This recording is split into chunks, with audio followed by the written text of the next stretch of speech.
Morning, y'all. Hey, so I'm working on a generator here and I run into a problem, and I figured I'd share it with you guys because if you have the same problem, you're going to need a solution. All right, got this old Craftsman 10,000 watt generator. Had a mouse nest built into it. I made a short about it. You can go back and look at that. I got the carburetor all lined out and I went to start it. It starts with this very simple button. Just put the battery, comes from the battery cable, one goes to the starter, done, right? Well, it don't work. It's bad. So I got online looking for it. They don't make it. Can't find it. You can find it in there, but on the internet, but everybody's out of stock. So I was like, well, shoot, how am I going to make this start? So I'm going to show you what I did. This bolted into those holes right there like such. Okay, so I just drilled me a hole up here and put a simple key switch in, on and start. Okay, I added a starter solenoid, and you just have to find your pole on the switch. It says battery. I run this one. It'll run down to the positive post on the battery, and then you'll run the one opposed to that says S or starter on it to your starter solenoid. Now this is a 4-post. Let me see if I can get this in the frame here. This is a 4-post.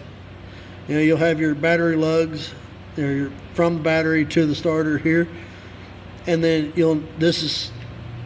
these, it doesn't matter which way they go. One needs to be power, one needs to be ground. So I'll just take a short ground and run it up to this self-tapper here, and that'll be my ground. And then I'll take this one over here to the back of the switch, and it should work just fine. It should fire up, no problem. It isn't as simple as this, but it's just as effective, actually more, because this is bad. If that helped you out, let me know. Drop it in the comments to test your switch to see which poles you need. They have letters on the back. It'll say like B is for battery, S is for starter, M is for magneto, so on and so forth. On this one, we only need 2 poles. We need battery and starter. So find your battery lug, run it to the battery, and then you can, even with it sitting on the bench, if you'll put your test leads on B and S and hit the key, and it shows continuity. Mine beeps, yours may not. Then it's good. Also, you can do it using horseshoe mode, the resistance feature. You just see if it'd be open, and you should have 0.2 or something like that across the poles, 0.1, 0.2 if it's a good switch. So anyway, like I said, I hope that helps you out. I'll bring you back and show you the finished product when I get her done here. All right, we've got our switch.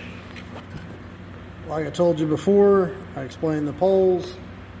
Over to our starter solenoid, over to our battery, down to the starter. All we have to do now is hit the key, and it'll crank.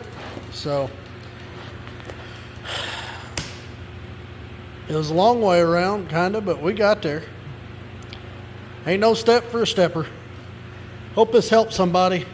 If you got one of them push button switches that don't exist anymore, you can do this. So I hope you all have a great day. God bless.